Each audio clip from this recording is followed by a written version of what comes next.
सुनना जी, रिश्ते कैसे होते थे मैं बताना चाहता हूँ। आज मुसलमानों, आज तुम कोठियाँ बंगले कारें जहेज खुदा जाने क्या क्या चीज़ें देखता हूँ। मैं उस उम्मत की कहानी सुना रहा हूँ जिसकी बेटियों को विरसे में कुरान की मोहब्बत सिखाई जाती थी, कुरान का पढ़ना सिखाया जाता था, कुरान की किरात सिखाई जाती थी, कुरान का लिखना सिखाया जाता था। एक एक बेटी कुरान लिखा करती थी और जब कुरान मुकम्मल हो जाता फिर ऐलान होता फलां बेटी का कुरान मुकम्मल हो गया, लिख दिया उसने सुनहरी जिल्द में, उसका जहेज तैयार हो गया। हाय हाय हाय, क्या जहेज होता था लोगों, वो सुनहरी बाइंडिंग वाला कुरान उसका जहेज बन जाता। और फिर कहा जाता रिश्ते जितने लोगों ने भेजने भेजो, 1 2 3 4 5 10, 2-3 महीने का टाइम दिया जाता, 5-10 रिश्ते आ जाते। कोई कहता जी मैं बेटे का रिश्ता लेना चाहता हूं, कोई कहता मैं। फिर एक दिन घर का सरबराह कहता सारे लड़के जो इस हमारी बेटी से निकाह करना सबको बुला लो घर में, सबको इकट्ठा बुलाया जाता, बिठा दिया जाता, कुरान उनको कहा जाता सारे जरा बैठ के कुरान की तिलावत करो। बेटी को अलग पर्दे में बिठा दिया जाता, कहा दिया था बेटी पसंद कर किससे शादी करनी है। बेटी को जिसका कुरान लोगों सबसे खूबसूरत लगता वो कहती मैंने इससे शादी करनी है। शादियां कुरान खूबसूरत पढ़ने वाले जवानों से की जाती थी। फिर उन नस्लों में लोगों में कहा करता हूं, कोई अली हजवेरी पैदा होता था, कोई हिंदुल वली पैदा होता था, कोई मेहरे अली पैदा होता था। मजीद अच्छी वीडियो देखने के लिए हमारा चैनल को लाइक, सब्सक्राइब और बेल के बटन को दबा दें। शुक्रिया।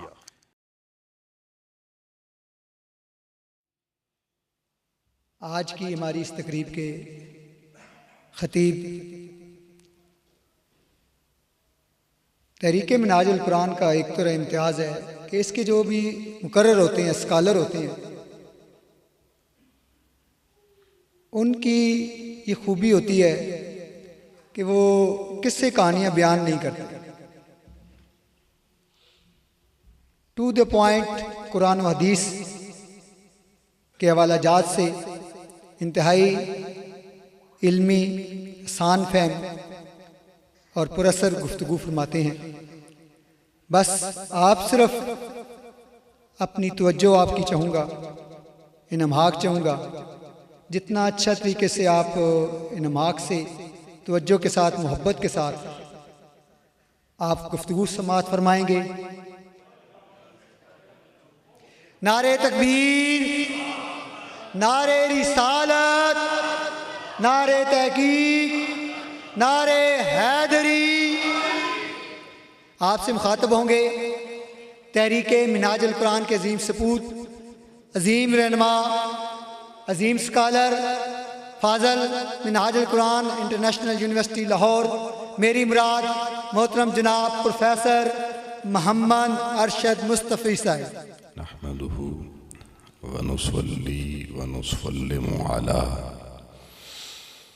रसूलिहिन नबिय्यिल अमीनिल हनीनिल करीमिर रऊफिर रहीम। अम्मा बअद फ़अऊज़ु बिल्लाहि मिनश शैतानिर रजीम। बिस्मिल्लाहिर रहमानिर रहीम। इन्ना नहनु नज़्ज़लना ज़िक्रा व इन्ना लहू लहाफ़िज़ून। सदक़ल्लाहु मौलाना अज़ीम। इंतहाई इज़्ज़त व वक़ार के लायक सदर मजलिस तहरीक मिनहाजुल कुरान ज़िला चकवाल के सदर मोहतरम व मुकर्रम चौधरी नज़र हुसैन साहिब, इंतहाई इज़्ज़तों के, अज़मतों के लायक पाकिस्तान अवामी तहरीक शमाली पंजाब के सेक्रेटरी जनरल मोहतरम बरादरम मलिक तौकीर अहमद एडवोकेट साहिब, इंतहाई इज़्ज़त व वक़ार के लायक आज की इस मजलिस के रूए रवा मोहतरम अल्लामा हाफिज़ मोहम्मद ख़ान कादरी साहिब, नाज़िम तहरीक मिनहाजुल कुरान ज़िला चकवाल, दीगर इंतहाई इज़्ज़त व वक़ार के लायक उलमाए किराम, सनाख़ानान किराम और आज की इस महफ़िल पाक में तशरीफ़ लाने वाले मेरे इंतहाई करम फरमा बुज़ुर्गों, दोस्तों, साथियों, अल्लाह रब्बुल इज़्ज़त का जितना शुक्र अदा करें कम है, जिसने आज की खूबसूरत महफ़िल पाक जो हाफिज़ एहसान अली की तकमील कुरान पर दस्तारबंदी के हवाले से इनेकाद पज़ीर है, इसमें हम सबको हाजिर होने की तौफ़ीक़ अता फ़रमाए। बेबहा दुरूद व सलाम हुज़ूर नबी आखिरुज़्ज़मां सल्लल्लाहु अलैहि व आलिहि वसल्लम की बारगाह में और आपकी जमी आल औलाद अस्हाब व अहबाब की हुज़ूर दरूद व सलाम, जिनके तवस्सुल और जिनके तसद्दुक़ से अल्लाह पाक ने हम सब को नूरे ईमान अता फ़रमाया। मैं आज की खूबसूरत तकरीब के इनेकाद पर जुमला मुंतज़मीन महफ़िल पाक बिलखुसूस मस्जिद के मुंतज़मा कमेटी के हेड मोहतरम मुश्ताक साहिब, जुमला ज़िम्मेदारान जनाब अल्लामा हाफिज़ मोहम्मद ख़ान साहिब और बिलखुसूस रिटायर्ड हेड मास्टर चौधरी याकूब साहिब और इनके तमाम साथियों को हदिया तहसीन व तबरीक पेश करता हूँ और दुआ करता हूँ अल्लाह करीम आप सबका कुरान की निस्बत से इस महफ़िल पाक का सजाना अपनी बारगाह में कबूल फरमा के इससे हम सब की दुनिया और आखिरत की राहत, बख्शिश और मग़फ़िरत का ज़रिया बनाए। अहबाब गिरामी, कुरान मजीद पढ़ना और फिर कुरान मजीद को याद करना, इसका हाफिज़ बन जाना, ये यकीनन बहुत बड़ा इनाम खुदाबंदी है। और आज ये अल्लाह की तरफ से इस इनाम का सेहरा हाफिज़ एहसान अली के सर सजने जा रहा है। दुआ है रब ताला की ज़ात इस बच्चे का मुस्तक़बिल कुरान के ज़ाहिर व बातिन के अनवारात से मुअत्तर व मुनव्वर फरमाए। कुरान करीम की सूरा नंबर 15 सूरह हिजर है और उसकी आयत नंबर 9 जो हाफिज़ साहब ने भी तिलावत फरमाई आपके सामने, उसी आयत मुबारका को मौजूद सुखन बनाते हुए चंद चीज़ें आज के मौजू की मुनासिबत से आपकी खिदमत में अर्ज़ करता हूँ। अल्लाह रब्बुल आलमीन ने इरशाद फरमाया, इन्ना नहनु नज़्ज़लना ज़िक्र, कि बेशक हम ही हैं जिन्होंने अपना ज़िक्र कुरान नाजिल किया है, व इन्ना लहू लहाफ़िज़ून, और क़यामत तक इस कुरान का मुहाफ़िज़ भी अल्लाह कहता है मैं खुद हूँ। तो सवाल पैदा हुआ, जब कुरान का मुहाफ़िज़ अल्लाह है तो फिर हाफिज़ बनाने की ज़रूरत क्या है? अहबाब गिरामी, इससे पहले भी अल्लाह ताला ने आसमान से किताबें नाजिल की, तौरात, ज़बूर, इंजील और सहाइफ़ 80 से ज़्यादा सहीफ़े अल्लाह ताला ने अपने अंबिया और रसूल अज़ाम की तरफ भेजे। लेकिन अल्लाह ताला ने किसी एक सहीफ़े और किसी एक किताब की हिफाजत की ज़िम्मेदारी का अपनी तरफ ऐलान न किया, बल्कि कुरान मजीद को अगर पढ़िए तो अल्लाह ताला ने बताया कि उन किताबों का मुहाफ़िज़ कौन है। कुरान मजीद की सूरा नंबर 5 सूरतुल माइदा है और उसकी आयत नंबर 44 अल्लाह पाक ने फरमाया, वर्रब्बानियून वल अहबार बिमस्तहफ़िज़ू मिन किताबिल्लाह। अल्लाह कहता है कि पहले अदवार में जो किताबें आईं वो किताबें पढ़ने पढ़ाने वाले जो रिबाई थे उस दौर के मशाइख थे या अहबार थे, उलमा थे उस दौर के यहूद व नसारा के, उन किताबों की हिफाजत की ड्यूटी भी उनके पास थी, अल्लाह ने अपने पास नहीं रखी। अब क्योंकि कलाम अल्लाह का था, खालिक का था, और हिफाजत की जिम्मेदारी मखलूक के बाद उस दौर के मौलवियों पीरों के पास आ गई।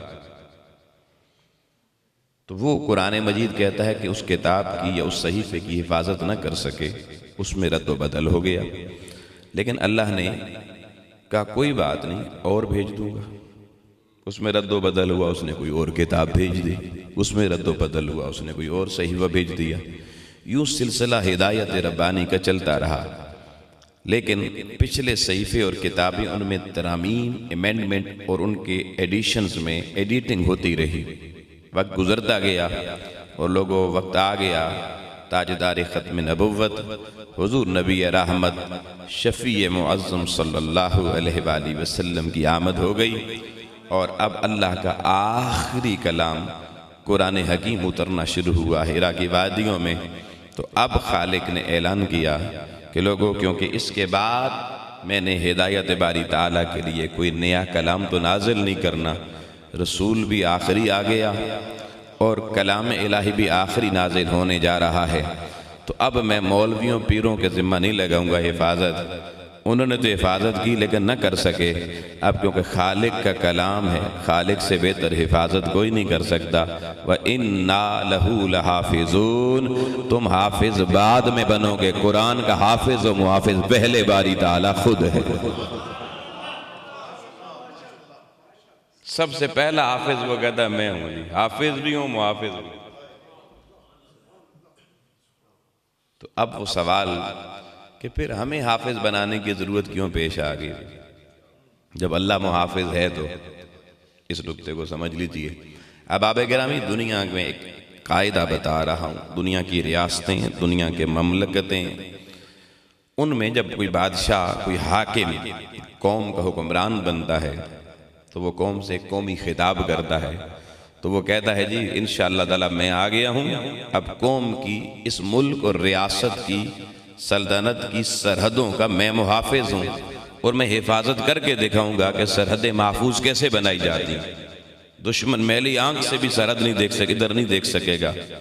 ये दावा एक बादशाह, एक हाकिम वक्त करता है।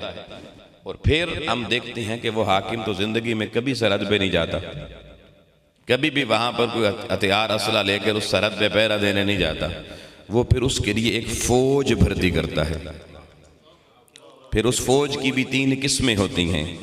एक बड़ी ज़मीनी फौज होती है, एक हवाई फ़ज़ाई फौज होती है, और एक बहरिया की समंदरी फौज होती है। और लोगों, एक ज़मीनी सरहद का दिफा करती है, एक फ़ज़ाई सरहदों का दिफा करती है, एक समंदरी सरहदों की हिफाजत करती है। वो बादशाह वो फौज बनाता है 3 तरह की। एक को आप आर्मी कहते हैं, एक को आप फ़ज़ाइया कहते हैं, एक को आप बहरिया कहते हैं। ये 3 तरह की अफवाज बन जाती हैं। ऐलान होता है भाई 18 साल का जवान होना चाहिए भर्ती होने के लिए, छाती चौड़ी होनी चाहिए, कद ऊंचा होना चाहिए, दिमागी तवाजुन ठीक होना चाहिए, आंखें चेक करानी है कि काम सही करती हैं या नहीं, कान चेक कराने हैं कि समातें ठीक हैं या नहीं, बीमारियों के टेस्ट कराओ को अंदर बीमारी तो नहीं। जो सेहतमंद होगा, जिसकी जवानी और शबाब सही तनावर दरख्त की तरह होगा, उसको भर्ती कर लिया जाता है। भर्ती करके भी बॉर्डर पे नहीं भेजा जाता। कहा जाता है भर्ती हो गया है जी, हो गया हूँ, दाखिल हो गया हूँ आर्मी में। कहा जाता है अब इसकी ट्रेनिंग शुरू करो। फिर ट्रेनिंग शुरू हो जाती है। 1 दिन नहीं, 1 महीना नहीं, माह साल तक उसकी ट्रेनिंग होती रहती है। और ट्रेनिंग में जो पास हो जाता है, जो ट्रेनिंग में नाकाम हो जाए, उसे पलट के घर भेज दिया जाता है। जो ट्रेनिंग में क्लियर कर ले, पास हो जाए, ट्रेनिंग पास करने वाले को वही हाकिम आला कहता है अब मेरी फौज तैयार हो गई, सरहदों के मुहाफिज तैयार हो गए, अब जाओ इनको बॉर्डर के ऊपर इनकी ड्यूटियां लगा दो, ये मेरी फौज है, मैं इसका बादशाह हूं, मैं इसका चीफ हूं, ये बॉर्डर की हिफाजत करेगी।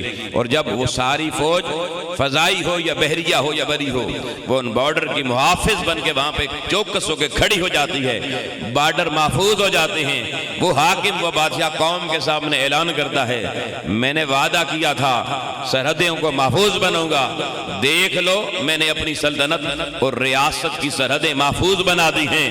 खुद न जाकर भी अपने महल में बैठकर वो सरहदों के मुहाफिज होने का जो दावा किया था वो पूरा करके कौम को बता देता है और कौम तस्लीम कर लेती है। आओ, खालिक कायनात ने ऐलान किया, लोगों इन्ना नहनु नज़्ज़लना ज़िक्र, मैंने कुरान तुम्हारी तरफ भेज दिया है, व इन्ना लहू लहाफिज़ून, अब मैं इसका मुहाफिज बनने जा रहा हूं।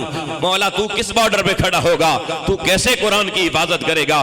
उसने कहा मैं रब अपने बंदों में से उनके दिलों में कुरान की मोहब्बत डाल के उन्हें कुरान का हाफिज बनने के लिए तैयार कर दूंगा, उनकी ट्रेनिंग के लिए मदरसे बनवाऊंगा, मस्जिदें बनवाऊंगा, फिर हाफिज मोहम्मद खान जैसे असातिज़ा भर्ती करूंगा, फिर मैं अपनी फौज कुरान की मुहाफिजत की तैयार करते चला जाऊंगा।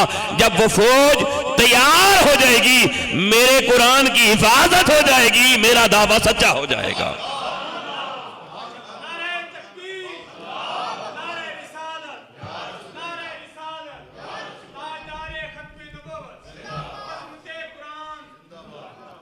दुनिया की शाहों की आर्मी वो उस मुल्क की आर्मी कहलाती है, मुहाफिज कहलाती है, और हुफ़ाज़ान किराम की आर्मी ये अल्लाह की आर्मी है, ये अल्लाह के कुरान के मुहाफिजों का गिरोह है जी।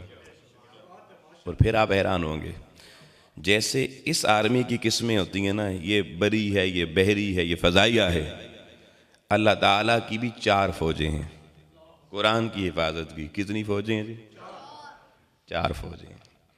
और ये हिफाजत कितनी उसने सख्त तरीके से की, अब आप तसव्वुर करना और इमेजिन करना। अल्लाह ताला ने एक फ़ौज ऐसी तैयार की जो कुरान के हुरूफ और हरकात की हिफाजत करती है, उसे आप कारियों की फ़ौज कहते हैं। कुरान के कारी वो हुरूफ का मुहाफिज बनता है, एक एक हर्फ, एक एक हरकत, उसको तलफ़ुज़ क्या देना है, लहजा क्या देना है, उसको हरकत क्या देनी है, अदायगी कैसे करनी है, ता और स्वाद में फ़र्क कैसे करना है, ता और त्वा में फ़र्क कैसे करना है, वाद और दाल में फ़र्क कैसे करना है, वो एक एक हर्फ और हरकत के मुहाफिज बन के अल्लाह ने पूरी दुनिया में लोगों 7 बरे-आज़मों में कारियों की फ़ौज फैला के दुनिया को बता दिया है, ये अल्लाह की पहली फ़ौज है जो कुरान के हुरूफ की मुहाफिज है। एक ये फ़ौज है। दूसरी फ़ौज उसने कहा अब कुरान के लफ्ज़ों के मुहाफिज तैयार करने हैं, लिहाजा सारा कुरान याद करवाओ बच्चों को। आपने जब कुरान याद करवाया जिस जिस बच्चे को, वो पूरा कुरान याद करके कुरान के हर लफ्ज़ का मुहाफिज बन गया। और उसने कहा लोगों मेरी दूसरी फ़ौज तैयार हो गई है, ये कुरान के लफ्ज़ों की मुहाफिज फ़ौज है। अब हाफिज़े कुरान अगर पढ़ते हुए ज़ेर ज़बर की गलती कर दे तो कारी रोक दे देगा, तलफ़ुज़ गलत कर दे, वो जो पहली फ़ौज है वो उसको उस पर ख्याल रखेगी, हाफिज़ आप ऐसे नहीं, ऐसे अदायगी ठीक करें। उसने देखे कैसे एक दूसरे की खुद उस हिफाजत के लिए बंदों में से अपने बंदों को कैसे तैयार कर दिया।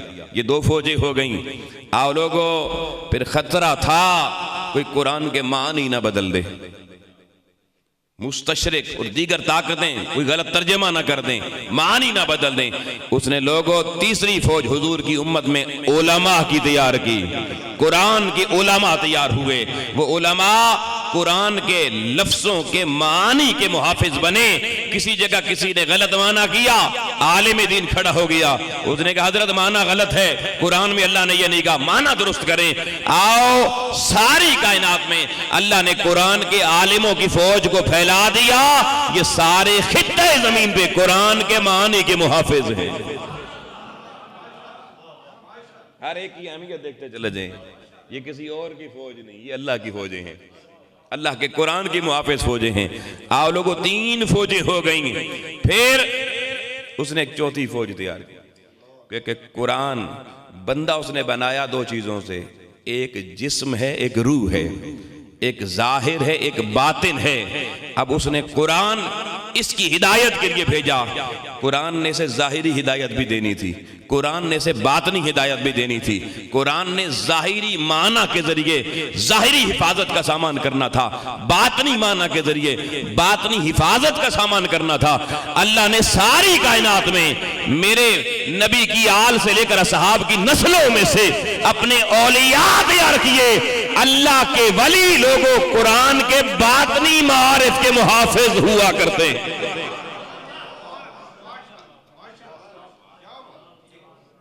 ये चार फौजें हैं जी, कारी कुरान के हरफों के मुहाफिज, हरकतों के मुहाफिज, हुफाज कुरान के लफ्जों के मुहाफिज, उलमा कुरान के मानी के मुहाफिज, सूफिया उरफा औलिया कुरान के बातनी इसरार के मुहाफिज।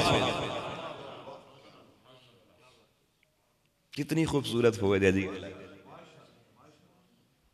अब जरूरत सिर्फ यह है कि इन फौजों को खराब करने वाले, फौजों को हर दौर में खरीदने वाले भी होते हैं, ज़मीर फरोश भी होती हैं। इन फौजों को बताने की जरूरत है कि जिसके सिपाही हो हुक्म भी उधर से लेना है, किसी और से। बस मैं इससे ज्यादा इस मौजूद पे बात नहीं करूंगा, मैं बहुत बड़ी बात क्या किया, समझने वाले।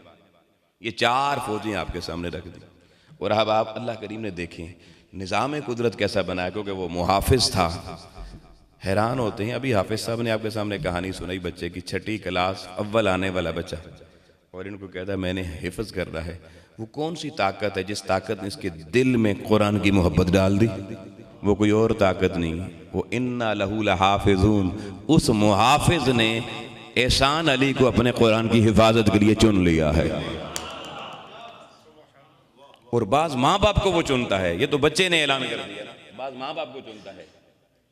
उधर शादी हुई, अभी बच्चा दुनिया में ही नहीं आया, सिर्फ डॉक्टर ने बताया जी उम्मीद से हैं साहब आपकी घरवाली, वो हाथ उठा के शुक्राने कहता मौला अगर बेटा दे या बेटी दे, पैदा बाद में होगा, नियत आज कर ली है, उसे तेरे कुरान का हाफिज बनाऊंगा। ये अल्लाह के चुनीदा होते हैं, वो वालिदैन भी वो बच्चे भी, पहले से ही सोच लिया ये काम करना है। तो यूं अल्लाह के कुरान अल्लाह अपने बंदों के जरिए हिफाजत करवाता है, लेकिन वो कहता है हिफाजत हुई या ना हुई पूरी दुनिया से पूछो कि कहीं कुरान में रद्दो बदल है, कोई कमी है, कोई कजी है, नहीं है। वो कहता है फिर देखो जैसे वो बादशाह कहता है मैंने वादा पूरा कर दिया, हमने कुरान की हिफाजत का वादा पूरा कर दिया। अब आबाब गिरामी, हिफाजत के दो तरीके दुनिया में होते हैं जो आज के दौर के बता रहा हूं। जदीद दौर में किसी चीज को, किसी डॉक्यूमेंट को आपने सेव करना हो, हिफाजत करनी हो, तो उसके दो तरीके होते हैं।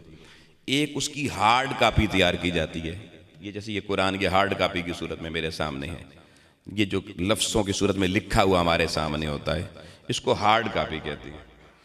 एक इस दौरे जदीद में एक नई चीज़ आई है टेक्नोलॉजी, कि भाई चीज़ों की सॉफ्ट कापी भी तैयार करें। कंप्यूटर्स होते हैं, लैपटॉप होते हैं, मोबाइल्स आ गए हैं, इनके अंदर मेमोरी होती है। मेमोरी कहते हैं यादाश्त को और हाफजे को। तो उन टेक्नोलॉजीज के अंदर वो मेमोरी रख दी गई और उनके अंदर ये सारी चीजें डाल दी जाए तो उसे कहा जाता है ये सॉफ्ट कापी तैयार हो गई। आओ लोगों, अल्लाह ने उम्मतें बहुत सारी भेजी दुनिया में, आखिरी नबी सल्लल्लाहु अलैहि वसल्लम की उम्मत में और आप हैं, और साबिका आसमानी कुतुब में अल्लाह ने लिख दिया था, मौजूद है तौरात और ज़बूर के अंदर, कि नबी आखिर ज़मान सल्लल्लाहु अलैहि वसल्लम की जो उम्मत होगी उसे बाकी सारी उम्मतों पर कुछ हवालों से खुसूसी इनफिरादियत और इम्तियाजियत हासिल होगी। उसमें एक चीज़ अल्लाह ने पहले नबियों की किताबों में लिख दी थी कि नबी आखिर ज़मान की उम्मत को ज़िंदगी तो थोड़ी दूंगा लेकिन जहानत और हाफजा ज़्यादा दूंगा। पहली किताबों के हाफिज कोई नहीं थे, हाफजे ही नहीं थे इतने, लेकिन इस उम्मत को उम्र थोड़ी है लेकिन हाफजा अल्लाह ने बेपनाह अता फरमा दिया, जहानत बेपनाह अता फरमा दी। और दूसरा, पहली किताबों में अल्लाह ने लिख दिया था कि मेरे महबूब सल्लल्लाहु अलैहि वसल्लम की आखिरी उम्मत, मैं उन्हें एक फन दूंगा किताबें लिखने का, तफसीरें लिखने का, तशरीहें लिखने का। वो पहली किसी उम्मत के पास नहीं होगा। हुजूर की उम्मत दुनिया में किताबें सबसे ज्यादा लिखेगी और अल्हम्दुलिल्लाह लिख रही है। और उसमें एक बहुत बड़ा नाम वो जो साबिका किताबों में आया था कि इस उम्मत में लोग पैदा होंगे जो किताबें सबसे लिखेंगे और स्पेशली वही इलाही को मुरतब करते हुए किताबें उनकी तशरीहात में लिखेंगे। और लोगों में कभी कहता हूँ अल्लाह तेरी खुशकिस्मती की क्यों ना नाज करूं, तूने मुझे शेखुल इस्लाम डॉक्टर मोहम्मद ताहिरुल कादरी के उन कदमों में बिठाया जिस मेरे शेख ने 1 नहीं 2 नहीं 10 नहीं 20 नहीं कुरान और हदीस और दीन मोहम्मदी की 1000 से ज्यादा किताबें लिख के दे दी हैं। ये पिछली किताबों में लिखा हुआ था और ये इस उम्मत को ये चीज नसीब। अब मैं बता रहा था कि डॉक्यूमेंट सेव करने के 2 तरीके होते हैं, एक सॉफ्ट कॉपी होती है, एक हार्ड कॉपी होती है। ये टेक्नोलॉजी तो ये लफ्ज़ तो आज इस सदी में दुनिया को पता चले ना, कुर्बान जाएं इन्ना लहू लहाफिज़ून, उस अल्लाह की हिफाजत कुरानिया पर कि उसने अपने महबूब सल्लल्लाहु अलैहि वसल्लम को कुरान का डॉक्यूमेंट दोनों तरीकों से सेव करने का तरीका 15 सदियां पहले अता फरमा दिया। उधर वही खुदा उतरते, इधर मेरे आपके महबूब सहाबा को पढ़ के सुनाते। हाफिज़े अल्लाह ने उम्मत को ज्यादा दिए थे, वो जैसे ही सुनते वही खुदा को याद कर लेते। इधर 23 सालों में कुरान धरती पे मुकम्मल हुआ, उधर 10-20 नहीं सैकड़ों हाफिज़े कुरान तैयार हो चुके थे। ये जो हाफिज़े कुरान थे इनके पास हार्ड कॉपी कुरान की नहीं थी, ये वाली। उन सब के अल्लाह ने जो मेमोरी मेमोरी दिमाग में फिट की है, अल्लाह ने उनके दिमागों को कुरान की सॉफ्ट कॉपी बना दिया। अल्लाह, कुरान की सॉफ्ट कॉपियां बन गई। फिर कहा महबूब नहीं, दोनों तरीके। कल क़यामत के करीब दुनिया कहेगी हम आगे निकल गए, नहीं, आगे अल्लाह की तकदीर से कोई नहीं निकल सकता। महबूब अब कातिबाने वही 18 बंदे भर्ती किए मेरे महबूब ने, कातिबाने वही। इधर वही उतरते, इधर सॉफ्ट कॉपी दिमाग की चिप और मेमोरी में चली जाती। 18 कातिबाने इलाही आओ लोगों पारचा जात को लेते और कलम लेते, दबाते लेते, 18 मिल के वो वही खुदा को लिखते।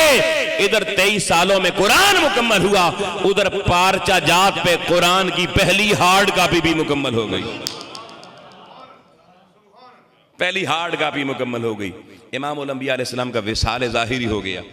हज़रत सैयदना सिद्दीक़ अकबर रज़ियल्लाहु ताला अन्हु ने खिलाफत का ऐलान किया। जंग यमामा हुई, सैकड़ों हुफ़ाज़ मारे गए। हज़रत फारूक आज़म हज़रत सैयदना सिद्दीक़ अकबर की बारगाह में हाजिर हुए, अर्ज करने लगे कि कुरानी फौज के मुहाफिज तो अल्लाह ने हमें ही बनाया है ना, है तो अल्लाह खुद, मगर काम हमसे ले रहा है। हुजूर ऐसे करें, वो पारचा जात डिफरेंट जगहों पे पड़े हैं, कोई किसके पास पड़े हैं, एक कमेटी बना दें, सारा कुरान एक जगह पे इकट्ठा कर दें। हजरत ज़ैद रज़ियल्लाहु ताला अन्हु को कमेटी का हेड बनाया गया और वो सारे पारचा जात जहाँ जहाँ थे सारे हज़रत फारूक आज़म और दीगर लोगों ने इकट्ठे करके हज़रत ज़ैद की सरबराही में पूरा कुरान एक जगह पे यकजा कर दिया। यकजा करने के बाद अब उसकी हिफाजत के लिए हज़रत सैयदना फारूक आज़म की शहज़ादी उम्मुल मोमिनीन हज़रत उम्मे हफ्सा रज़ियल्लाहु ताला अन्हा बहुत पढ़ी लिखी थी, उनके पास उस सारे को महफूज करने के लिए पैगंबर के घर में रखवा दिया ताकि कुरान की हार्ड कॉपी उम्मत के लिए, ये उसी की हार्ड कॉपी की आज ये तस्वीरें हमारे पास हैं, ताकि वो महफूज हो जाए। वो नुस्खा लोगों हज़रत हफ्सा के पास महफूज रहा। हज़रत सिद्दीक़ अकबर जिन्होंने कुरान को इकट्ठा करके जमा करके एक नुस्खे की शक्ल दिलवाई, उस पर सिद्दीक़ अकबर को क़यामत तक उम्मत जामिउल कुरान कहती है। सिद्दीक़ अकबर जामिउल कुरान बन गए। और फिर हजरत उस्मान गनी का ज़माना आया, इस्लाम की सरहदें लोगों बहुत दूर तक फैल गईं, 7 सूबे बन गए इस्लाम के। अब किरातें लोग मुख्तलिफ करने लगे, कोई अजमी था, कोई अरबी था, कोई फारसी था, लहजे अलग अलग होने लगे। हजरत सैयदना उस्मान गनी ने उम्मुल मोमिनीन हजरत हफ्सा के घर से वो कुरान का नुस्खा जामे मंगवाया, उसकी 7 हार्ड कापियां और तैयार करवाई। 7 सूबे थे, 7 कापियां तैयार करवाई और 7 सूबों में भेज के बता दिया ये कलाम मखलूक का नहीं खालिक का है। दुनिया के जिस खित्ते में भी हो कुरान का लहजा भी एक ही रहना चाहिए और किरात भी सिमिलर रहनी चाहिए। अल्लाह हिफाजत कैसे कर रहा है, 7 सूबों तक हार्ड कापियां पहुंच गई, हाफिज कुरान सॉफ्ट कापियां लेके पहुंच गए। आओ लोगों, उसके बाद फिर उम्मत और बढ़ती चली गई। अब उम्मत ने क्या किया, हर दौर के बेहतरीन कातिब को हायर किया उस कातिब को पैसे दिए, उससे कुरान लिखवाए। दर्जनों सैकड़ों कुरान, हजारों कुरान लिखे पूरी दुनिया में। जो मुसलमान बढ़ते गए, हार्ड कापियां भी चलती गईं। और फिर सहाबा, ताबईन, तबा ताबईन, उलमा, सूफिया, उरफा हर दौर में मदरसे बनाकर अपने बच्चों को कुरान का हाफिज और कारी बनाकर लोगों कुरान की सॉफ्ट कापियां भी आगे ट्रांसफर करते चलेंगे। दोनों चीजें पैरेलल चल रही हैं। और मैं एक कातिब का वाकया क्यों ना सुना दूं, आपको यकीन हो जाए मेरा अल्लाह कितना बड़ा मुहाफिज है। एक ऐसा कातिब था जो 3री 4थी सदी में गुजरा, और वो कहता है मैं अपने दौर का सबसे बेहतरीन कातिब था। लिखाई में उसका सानी उस दौर में कोई नहीं था। उसने एक दिन सोचा, यार मैं बड़ी बड़ी किताबें लिखता हूं, लोगों को नुस्खे लिख के देता हूं, तो दुनिया में 3 बड़े मज़ाहिब मेरे सामने हैं। तीनों का दावा है कि हक वाले हम हैं। यहूदी कहते हैं हम तौरात वाले हक हम हैं, ईसाई कहते हैं इंजील वाले हक हम हैं, मुसलमान कहते हैं कुरान वाले हक हम हैं। तो मुझे कैसे पता चलेगा इनमें से हक कौन है? उसने बड़ा अजीब काम किया। उसने तीनों किताबें मंगवा ली, इंजील भी, तौरात भी, कुरान भी। और उसके बाद उसने तीनों की अपने हाथ से किताबत करके ना एक एक कॉपी तैयार की, हार्ड कॉपी। जब तीनों की कापियां मुकम्मल हो गई, उसने तीनों के अंदर एक गड़बड़ की। उसने हर किताब के 40 मकामात ऐसे लिए, 40 मकामात जहां उसने जो असल लफ्ज लिखा हुआ था ना, उन जो कौम के पास थी जो भी किताब, उसने वो लफ्ज बदल के ना उसका सिमिलर वर्ड, माना सेम ही रहेगा, माना ना बदले लेकिन लफ्ज बदल दिया। 40 लफ्ज तौरात में बदल दिए, 40 लफ्ज उसने इंजील में बदल दिए, 40 ही लफ्ज उसने कुरान में बदल दिए। और उसने क्या किया, कापियां तैयार करी खूबसूरत। फिर वो सबसे पहले रेबाई के पास गया। रेबाई होता है यहूदियों का आलिम। उसे कहा, यार आप हर हफ्ते वाले दिन, यहूदी हफ्ते वाले दिन यौम सब्त वाले हैं ना जी, आप लेक्चर देते हैं कौम को अपनी किताब का, ये मैंने इतनी खूबसूरत लिखी, आइंदा इससे दिया करें। उसने कहा जी बड़ी मेहरबानी आपकी। दे के नुस्खा आ गया। अगले दिन वो एक गर्जे में गया, बड़े ईसाई राहिब को उसने नुस्खा अब इंजील मुकद्दस का पकड़ाया और कहा, आप आज के बाद अतवार वाले दिन आपके गर्जे घर में दर्स होता है, आप इस किताब से दर्स दिया करें। वो बड़ा खुश हुआ, यार इस सबसे आला कातिब ने फ्री में नुस्खा लिख के दे दिया, ये तो बड़ी कीमती लिखता है, महंगे लिखता है, फ्री में आ गया, खुश हो गया। उसने भी दर्स देना शुरू कर दिया। तीसरे दिन लोगों को, मुसलमानों के एक बहुत बड़े आलिम के घर जा पहुंचा और उसे कहने लगा, मैंने तुम्हारा कुरान इतना खूबसूरत लिखा है, तुम आज के बाद रोजाना सुनाए दर्स देते हो, इस कुरान से दर्स दिया करो जो मैंने लिखा है। तीनों जगह नुस्खे तकसीम करके आ गया। आओ इन्ना नहनु नज़्ज़लना ज़िक्र व इन्ना लहू लहाफ़िज़ून की ताबीर बता रहा हूँ कि अल्लाह ने कैसे वादा किया और कैसे पूरा किया। अब आबे गिरामी वो इंतज़ार करता रहा, यहूदी कोई ना आया कि तूने हमारी किताब में कोई एडिटिंग की, ईसाई उसके दरवाजे पे कोई नहीं आया कि तूने कोई एडिटिंग की। 3 दिन गुजरे, चौथी सुबह का सूरज अभी तुलू नहीं हुआ था, उसके दरवाजे की कुंडी खटकी, दरवाजे पे आया, उसने देखा दरवाज़ा खोला, मुसलमान आलिम जिसे वो अल्लाह का कुरान देकर आया था वो सामने खड़ा है। उसने कहा, हुजूर खैर है, सुबह सुबह मेरे दरवाजे पे कैसे आना हुआ? यकीनन कुरान दे के पढ़ के खुश हुए होंगे, इतना सोना मैंने लिखा है। उस आलिम ने कहा, जुबान बंद करो, मुझे ये बताओ अल्लाह का कुरान तूने बेदारी में लिखा या सोते हुए लिखा? उसने कहा, जी सोते हुए कौन लिख सकता है, मैंने जागते हुए लिखा है। उसने कहा, अगर जागते हुए लिखा तो कान से पकड़ के करीब किया, कहा ये मैं नुस्खा ले आया हूं तेरा, मैंने 40 मकाम पे अपनी उस दौर की जो पेंसिल होती थी कलम सी, उससे मैंने गोल दायरे लगा दिए, इसमें 40 मकामात पे गलती तुझसे हुई है, वो पहले सही करना फिर मुझे देना, जब तक ये ठीक नहीं होगा ये हमें पढ़ने की इजाजत नहीं है। हमारे कुरान में कोई एडिटिंग तरमीम नहीं कर सकता। आओ लोगों, आलिम का इतना कहने की देर थी, वो कातिब उस आलिम के कदमों पे गिर पड़ा, रो के कहने लगा, ओ मैं 40 गलतियां ठीक बाद में करूंगा, पहले सच्चे मोहम्मद का कलमा पढ़ा के मुझे मुसलमान करो। उसने कहा, मुझे यकीन हो गया जिस नुस्खे में कयामत तक कोई तरमीम नहीं कर सकता वो कोई और नहीं, वो मोहम्मद को उतरने वाला कुरान है, ये सच्ची किताब है। तो जिस पैगंबर पे नाज़िल है वो भी बरहक और सच्चा नबी। फिर आबाब गिरामी, इस कुरान में एक कंट्रीब्यूशन हो रहे, कातिबों की कंट्रीब्यूशन भी मैंने बता दी, और इस कुरान को हर दौर में इसकी सॉफ्ट और हार्ड कापियां दोनों फैलाने में उम्मत की बेटियों की बहुत बड़ी कंट्रीब्यूशन है। मुझे हाफिज साहब ने बेटियों का भी जिक्र किया तो मैंने कहा मैं आपको वो भी बात सुना दूं। मुसलमान इतने बढ़ चुके थे कि हार्ड कापीज पूरी नहीं हो रही थी। तो मुसलमानों की उस दौर के सूफिया, उलमा और अफा ने एक फैसला किया। वो क्या फैसला किया कि बेटियों को कुरान पढ़ाया जाए। कुरान पढ़ लिया बेटियों ने, उनको हिफ्ज करवाएं। बेटियों को हिफ्ज करवाया जाता, सॉफ्ट कापी तैयार होती, और फिर हर बेटी की जिम्मेदारी लगा दी गई। बेटी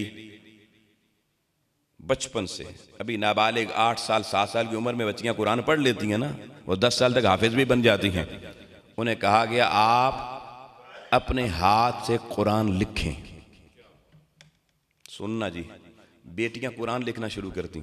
जब कुरान मुकम्मल हो जाता, किसी को 3 साल लगते, किसी को 4 साल, किसी को 5 साल, उसके बाद उस दौर के जो मुसलमानों के हुक्मरान थे, उन्होंने जिम्मेदारी एक अपना स्पेशल डिपार्टमेंट कायम किया हुआ था, जिसका काम यह था कि जब कुरान किसी बेटी का मुकम्मल हो जाता, उस पर सुनहरी जिल्द लगाई जाती, सुनहरी। और ये रवाज हमने भी अपने बचपन में देखा, गो के वो हुकूमती सतह पे नहीं था, मैंने वो कुरान सुनहरी जिल्द वाले खुद भी देखे अपने घरों में, पुराने लिखे हुए हाथ के कलमी नुस्खे, ऊपर सुनहरी जिल्द थी, पीछे से कहीं से आ रहे थे। लेकिन हम बड़े सगीर वाले बहुत सी महरूमियों के शिकार हैं, वो अलग उन्वान है। तो वो बेटी जब कुरान मुकम्मल करती लोगों, और कुरान पे सुनहरी जिल्द की तबाद हो जाती, उसके बाद कहा जाता अब इस बेटी की शादी करनी है। सुनना जी, रिश्ते कैसे होते थे मैं बताना चाहता हूँ। आज मुसलमानों, आज तुम कोठियां, बंगले, कारें, जहेज, खुदा जाने क्या क्या चीज़ें देखता हूँ। मैं उस उम्मत की कहानी सुना रहा हूँ जिसकी बेटियों को विरसे में कुरान की मोहब्बत सिखाई जाती थी, कुरान का पढ़ना सिखाया जाता था, कुरान की किरात सिखाई जाती थी, कुरान का लिखना सिखाया जाता था। एक एक बेटी कुरान लिखा करती थी, और जब कुरान मुकम्मल हो जाता फिर ऐलान होता फलां बेटी का कुरान मुकम्मल हो गया, लिख दिया उसने सुनहरी जिल्द में, उसका जहेज तैयार हो गया है। हाय हाय हाय, क्या जहेज होता था लोगों, वो सुनहरी बाइंडिंग वाला कुरान उसका जहेज बन जाता। और फिर कहा जाता रिश्ते जितने लोगों ने भेजने भेजो, 1 2 3 4 5 10, 2-3 महीने का टाइम दिया जाता, 5-10 रिश्ते आ जाते। कोई कहता जी मैं बेटे का रिश्ता लेना चाहता हूं, कोई कहता मैं। फिर एक दिन घर का सरबराह कहता सारे लड़के जो इस हमारी बेटी से निकाह करना है सबको बुला लो घर में, सबको इकट्ठा बुलाया जाता, बिठा दिया जाता, कुरान उनको कहा जाता सारे जरा बैठ के कुरान की तिलावत करो। बेटी को अलग पर्दे में बिठा दिया जाता, कहा दिया था बेटी पसंद कर किससे शादी करनी है। बेटी को जिसका कुरान लोगों सबसे खूबसूरत लगता, वो कहती मैंने इससे शादी करनी है। शादियां कुरान खूबसूरत पढ़ने वाले जवानों से की जाती थी। फिर उन नस्लों में लोगों में कहा करता हूं, कोई अली हजवेरी पैदा होता था, कोई हिंदुल वली पैदा होता था, कोई मेहरे अली पैदा होता था। ये बेटियों की कंट्रीब्यूशन बहुत बड़ी रही, सदियों तक रही। लाखों नुस्खे बेटियों ने उम्मत की लिखे अपने हाथों से। फिर 17वीं सदी का दौर आ गया, प्रिंटिंग प्रेस। सबसे पहले लीनन ग्रेड मशीन उसकी रशिया ने बनाई दुनिया के सामने। कागज 16वीं सदी में बना, 17वीं सदी में प्रिंटिंग प्रेस आ गया। और पहला मुसलमान आलिम जिसने प्रिंटिंग प्रेस में कुरान लिखा वो रशिया के काजान के इलाके में था। उसने लीनन ग्राड की मशीन, बड़े हजारों दोस्त बनाए, उनसे थोड़ा थोड़ा फंड इकट्ठा किया। लीनन ग्राड मशीन बहुत बड़ी मशीन होती थी उस दौर के मुताबिक, अब तो छोटे छोटे प्रिंटिंग प्रेस आ गए हैं। वो मशीन ली और उस आलम दीन को मैं सलाम करता हूँ, हमजा बे नाम था उनका, हमजा बे। हमजा बे ने पहला कुरान प्रिंटिंग मशीन से कागज में छपाई करके उम्मत करी, अब कुरान छापने का रास्ता आसान कर दिया।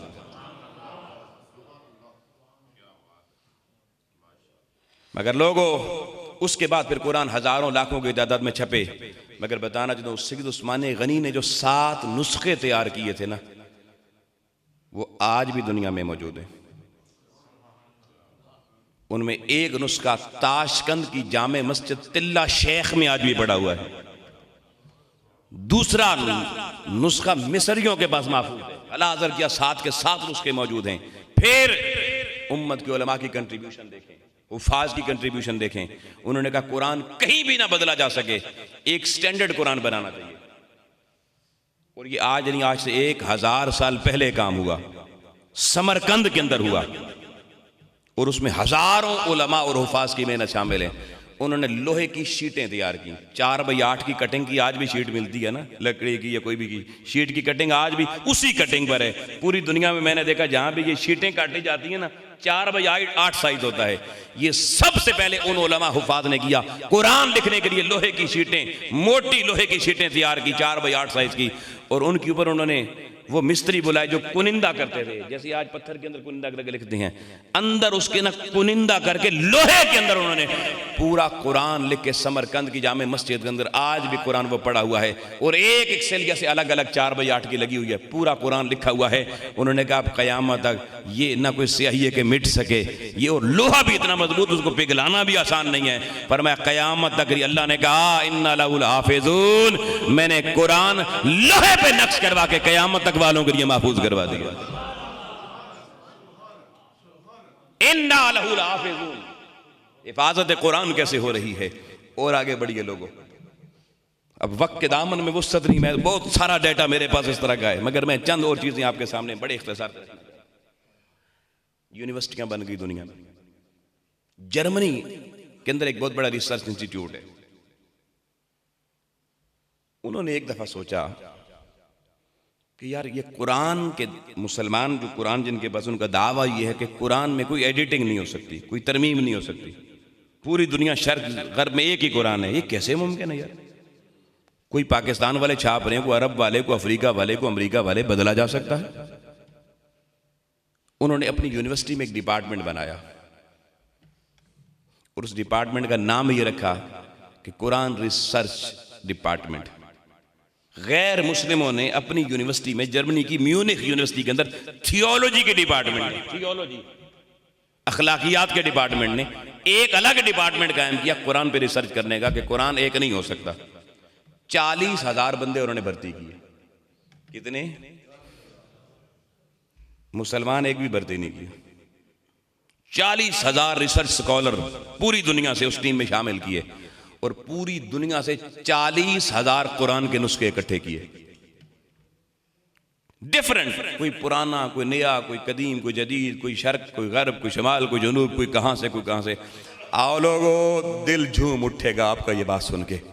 जर्मनी का म्यूनिख यूनिवर्सिटी का थियोलॉजी डिपार्टमेंट, उन्होंने 12 से 15 साल तक रिसर्च की, 40,000 कुरान के नुस्खों पर, एक एक वर्क उनका खंगाला और आपस में मैचिंग की, कहीं कोई फर्क आ जाए, जेर का, जबर का, पेश का, नुक्ते का, हर्फ का, लफ्ज का, हरकत का, रकू का, आयत का, कोई एक फर्क आ जाए।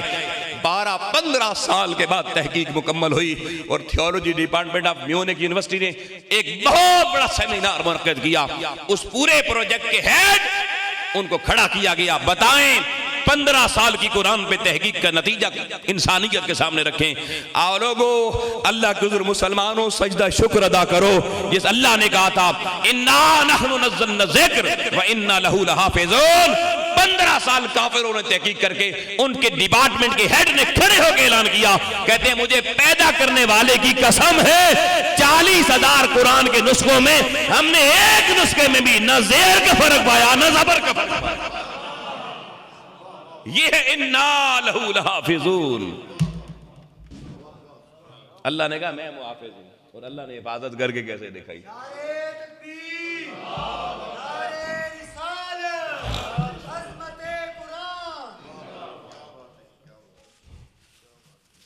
इन्ना लहू लहाफ़िज़ून, हिफाजत कुरान।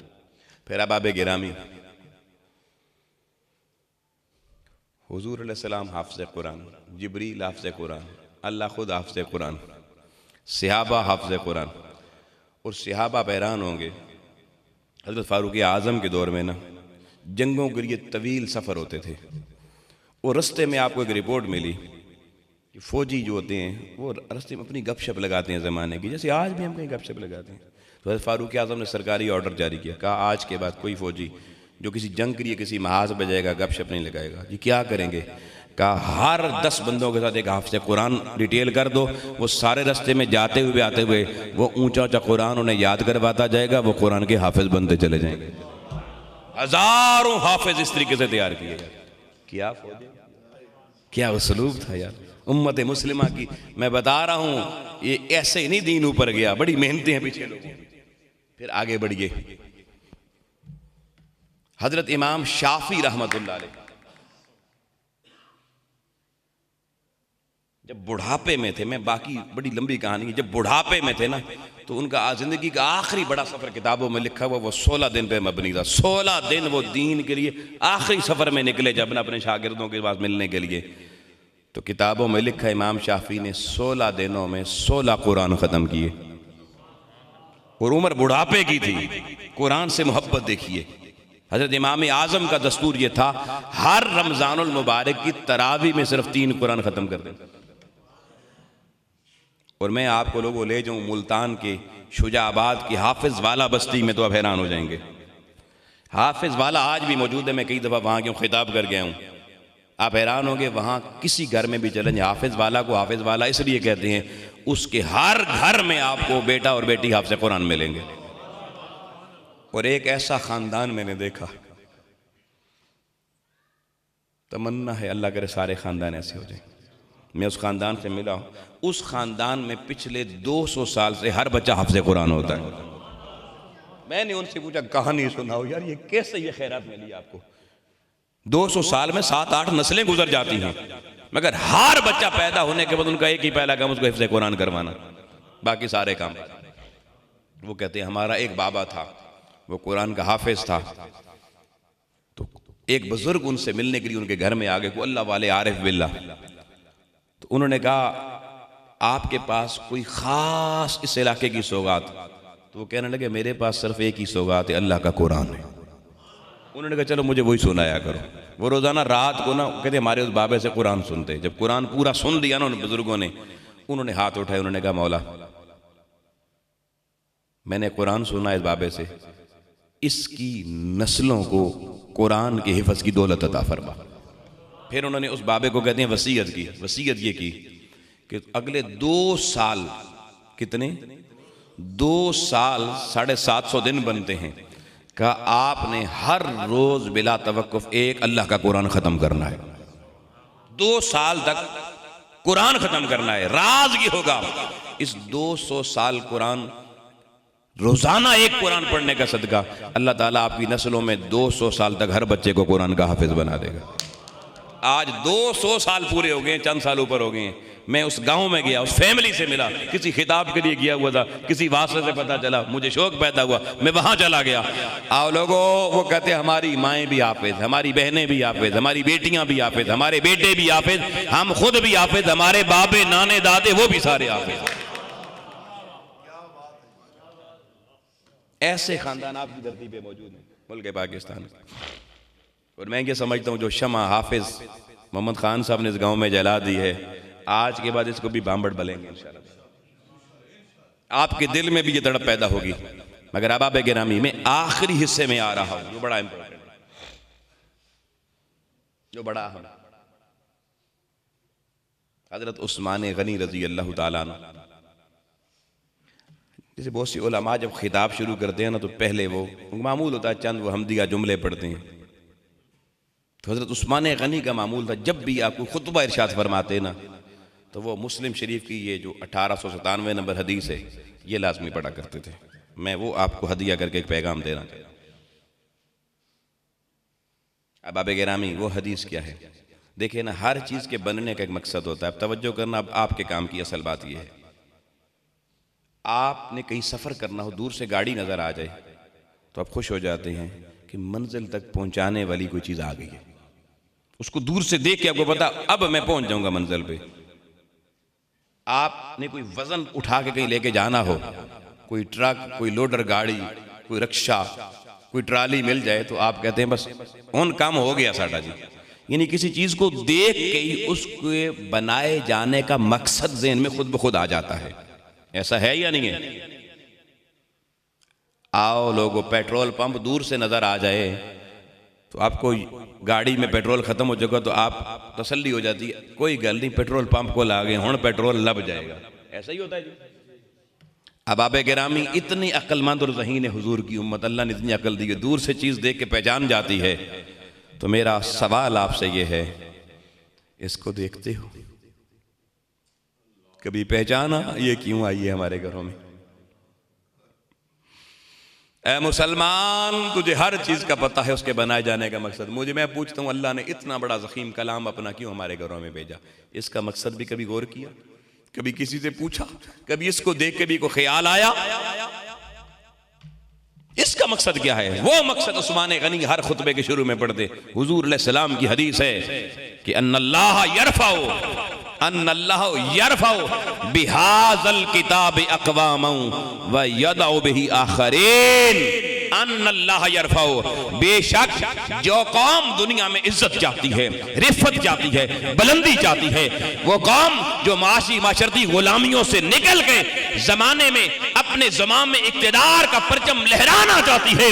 इमामुल अंबिया अलैहिस्सलाम ने फरमाया अन्नल्लाह यरफाउ बिहाज़ल किताब अक़वामा, जो इस किताब के साथ जुड़ जाती है अल्लाह उन्हें डूबने नहीं देता, उनके झंडे भी ऊंचे, वो कौमें भी ऊंची कर देता।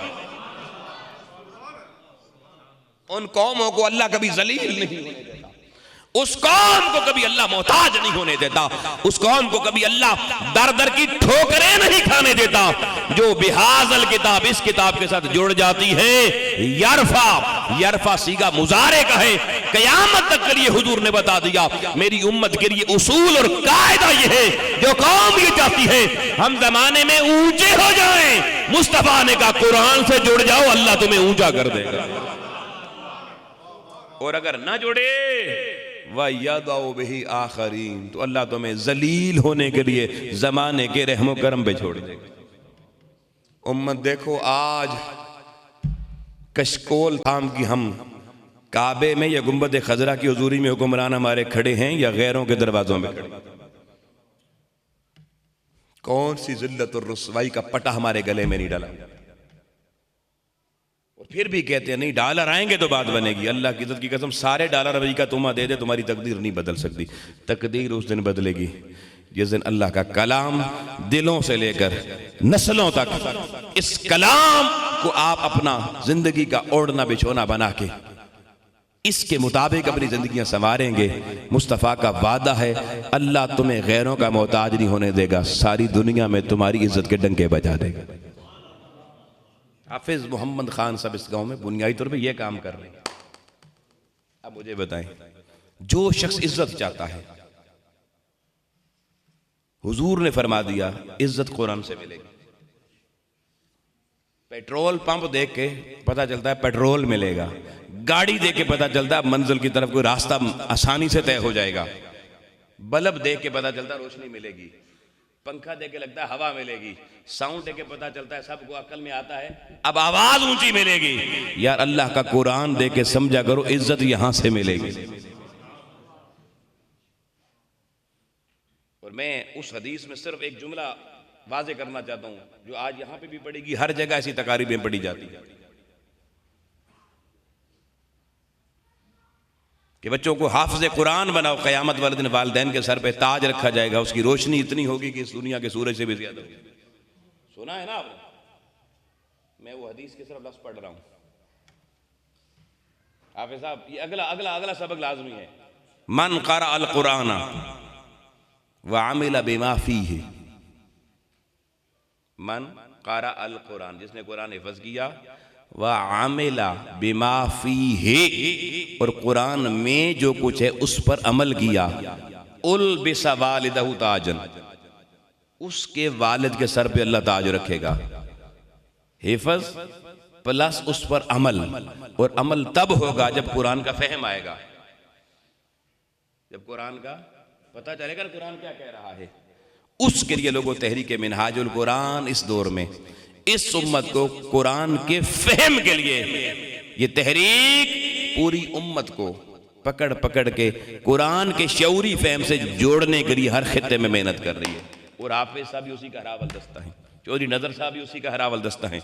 और अल्हम्दुलिल्लाह ताला ये अपने गांव में कितना अजीम काम कर रहे हैं, हमने सुन लिया। हाफिज़ अब यहाँ पे इन्होंने चश्मा बहाना शुरू कर दिया है, चिराग जल उठे हैं। इंशाअल्लाह आज एक बच्चे की दस्तारबंदी में देख रहा हूं, मेरी नजरें देख रही हैं। अगर आप अहले इलाका इनके शान बसाना खड़े हो गए तो अगली बार एक नहीं 10-20 यूं बढ़ते चले जाएंगे, हर घर के बच्चों की दस्तारबंदी हो रही है।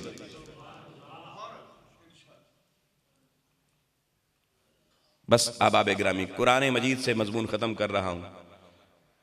कुरान मजीद का सूरा नंबर 41 सूरा फुस्सिलत और आयत नंबर 42, ये तोहफा है जी। ला यहतीहिल बातिल मिन बैन यदैहि वला मिन खल्फिही।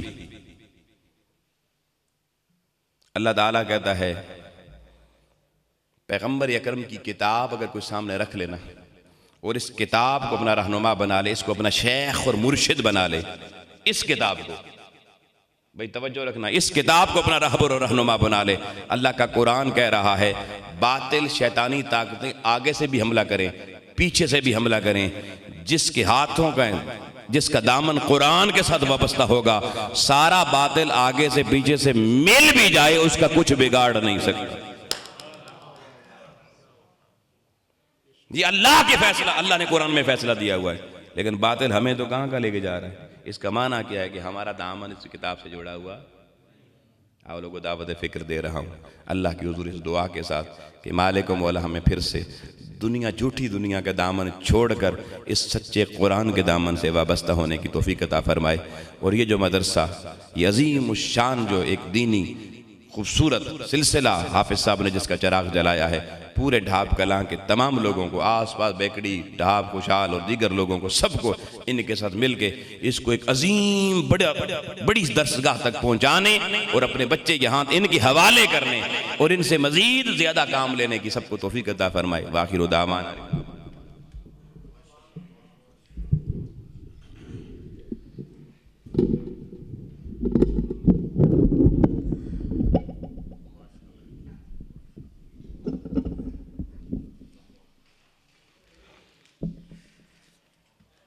हज़रात जी वकार, अभी आप मोहतरम जनाब प्रोफेसर मोहम्मद अरशद मुस्तफ़ी साहब का अज़मत कुरान पर इंतहाई ईमान अफरोज़ ख़िताब समात फरमा रहे थे। दुआ है अल्लाह रब्बुल इज़्ज़त इनको इल्म व अमल में और इनके कुरान फहमी को और चार लगाए। जितने खूबसूरत अंदाज में आपने अज़मत कुरान को बयान किया है, ये यकीनन हज़ूर शेख़ुल इस्लाम डॉक्टर मोहम्मद ताहिर अल क़ादरी मज़हब आली आपकी तरबियत और आपकी फ़िक्र का रंग झलकता नज़र आया है। दुआ है अल्लाह रब्बुल इज़्ज़त हम सबको इस पर अमल पैरा होने की तौफ़ीक अता फ़रमाए। आज की इस तकरीब के दूल्हा मेरी मुराद हाफ़िज़ एहसान अली हैं। अब आपके सामने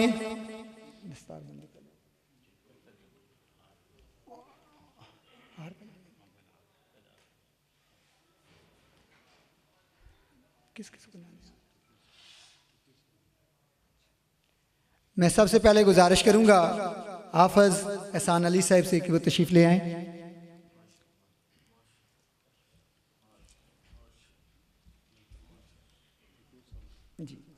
इसके साथ हाफ़िज़ मोहम्मद खान साहब को आप भी तशरीफ़ ले आएं सामने।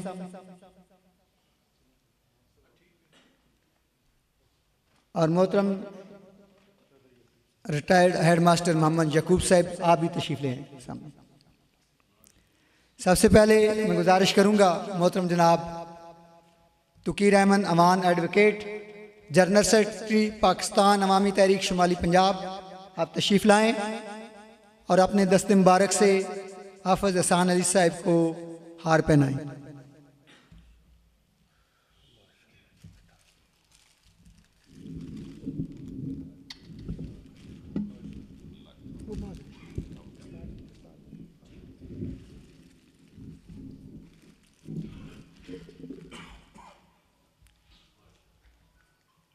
मोहतरम जनाब राजा तारक साहब से इल्तमास है कि वो तशरीफ़ लाएं और हाफ़िज़ मोहम्मद खान साहब को हार पहनाएं। मोहतरम जनाब मलक नज़र हुसैन साहब की खिदमत में इल्तमास है कि वो मोहतरम जनाब रिटायर्ड मोहम्मद याकूब साहब को हार पहनाएंगे।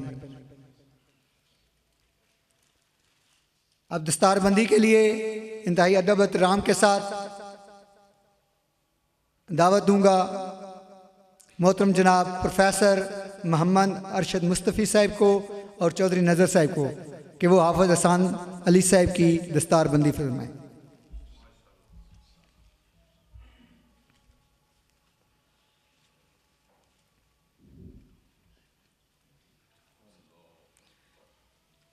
अल्लाहुम्मा सल्ली अला सय्यदिना व मौलाना मुहम्मदिन। अल्लाहुम्मा सल्ली अला सय्यदिना व मौलाना मुहम्मदिन।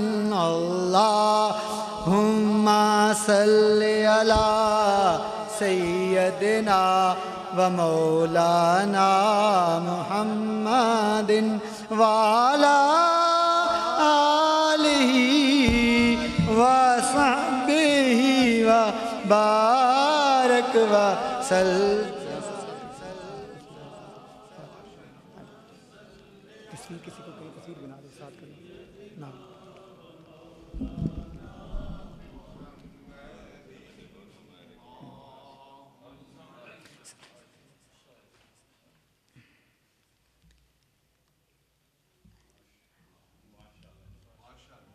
अब मैं इल्तिमास करूँगा मोहतरम जनाब हाफिज़ मोहम्मद ख़ान साहब से कि वो हसन अली को हज़ूर शेख इस्लाम हुज्जतुल मुहद्दिसीन डॉक्टर मोहम्मद ताहिर अल कादरी का लिखा हुआ तर्जुमा इरफान अल कुरान पेश फरमाएं।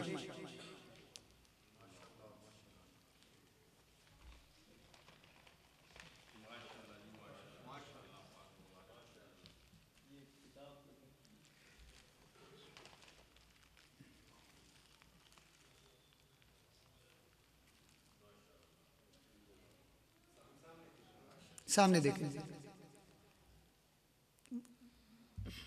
मलिक साहब थोड़ा सा पीछे हो जाए ना, वो तस्वीर बना रहे हैं, ऐसे साथ खड़े हो साथ, वो तस्वीर सामने बना रहे हैं।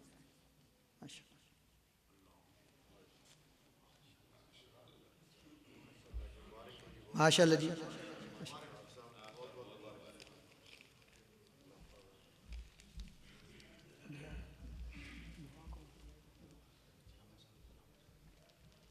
तमाम अहबाब का तशरीफ रखिए।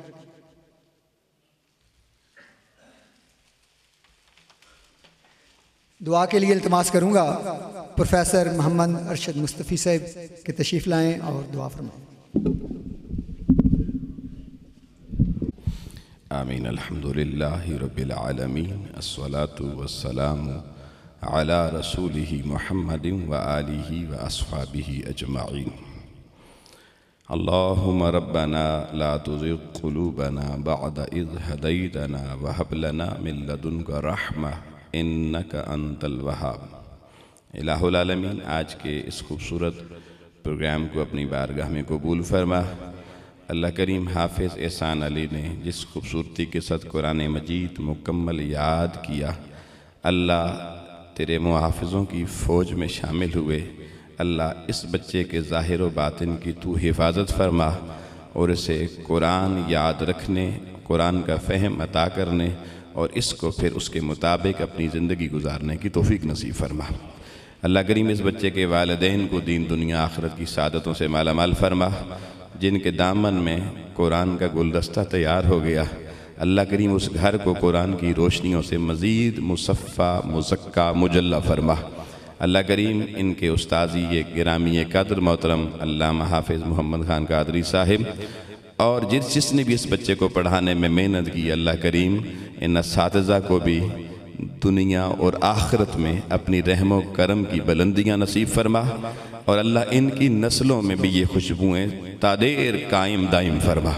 करीम रब्बुल आलमीन मस्जिद इंतज़ामिया कमेटी और जितने दीगर आबा, बच्चे के ताया जी मोहतरम रिटायर्ड हेडमास्टर साहिब याकूब साहिब, इसके वालिद गिरामी फजल हुसैन साहिब, अल्लाह करीम सबको आज अपनी रिदाए रहमत का साया नसीब फरमा। मेरे करीम इस खूबसूरत महफिल और मजलिस का सदका हर बीमार को शिफा अता फरमा, हर परेशान हाल की परेशानी दूर फरमा।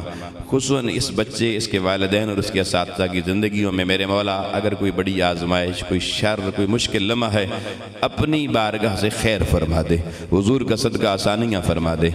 मेरे मौला जितने बंदों ने तेरी बारगाह में हाथ उठाए हुए हैं, इन सब को भी, हम सब को भी और इस सारी उम्मत को मेरे मौला रजू इलल कुरान की तौफीक नसीब फरमा। आज बातिल तागूती ताकतों ने जो मुस्लिम उम्मा को अपने पंजों में जकड़ा हुआ है और मुस्लिम उम्मा चक्की के दानों की तरह पिस रही है, करीम रब्बुल आलमीन हम ये समझते हैं ये हमारी कुरान और साहिब कुरान से दूरी का नतीजा है। अल्लाह पलट के फिर से दामन कुरान और दामन साहिब कुरान थामने की तौफीक नसीब फरमा।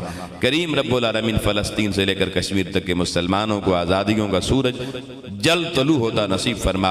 और अल्लाह हम तेरी रहमत से इतने दूर चले गए कि तूने हमसे अपनी रहमत की बारिश भी छीन ली। अब मेरे करीम करम फरमा, रहम फरमा। हम तेरे दरवाजे पर साइल बनकर आ गए, तेरे अलावा तो कोई दरवाज़ा है नहीं जहाँ जाएं। अल्लाह अब मेहरबानी फरमा, रहमत की लुत्फ़ व करम वाली बारिश बक़द्र ज़रूरत हम सबको नसीब फरमा। अल्लाह करीम हमारी दुआ सारी उम्मत के हक़ में कबूल फरमा। अल्लाहुम्मा रब्बना तक़ब्बल मिन्ना इन्नका अंतस समीउल अलीम व तुब अलैना या मौलाना इन्नका अंतत तव्वाबुर रहीम। इलाहुल आलमीन मेरे उस्ताद ये मोहतरम हुज़ूर शेखुल इस्लाम को सेहत दाइमा नसीब फरमा और आपका मिशन मिनहाजुल कुरान पूरी दुनिया में कुरान के साथ लोगों को जोड़ने वाली ये दावत और फ़िक्र पर मबनी तहरीक, अल्लाह करीम इसके साहिबान की रोशनी को बांटते हुए मुस्तफ़वी निज़ाम की हम सबको खैरात नसीब फरमा। सल्लल्लाहु तआला अला खैरि खल्क़िही मुहम्मदिन व आलिही व अस्हाबिही अजमाइन बिरहमतिका।